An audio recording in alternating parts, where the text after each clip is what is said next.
Most of our detours from the book of Acts to this point have been fairly brief stops. This time, though, we're getting off at the exit and taking a good long walk around the rest stop. Most of this week will be spent in the book of Romans. It's a book that talks about Christ freeing us from the slavery of the law, and it's a book that talks about Jesus freeing us from the chains of sin and death.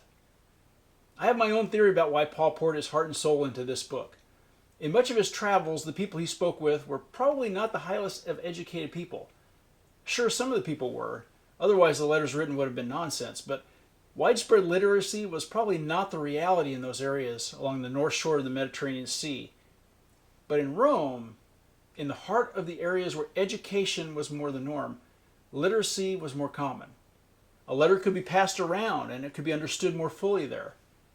It's the first century equivalent of a viral social media post. I think the letter to the Romans might be Paul's masterpiece. He implores people to walk the talk. He talks about breaking the chains of selfishness and accepting a new life in Christ. He talks about transformation as a means of living out our mission.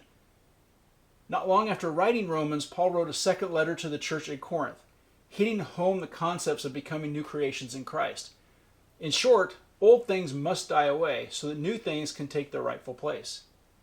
The reflections this week that you'll find in the assignments are a little deeper than we've had so far. At least I think so. So be honest with yourself and record your thoughts somewhere.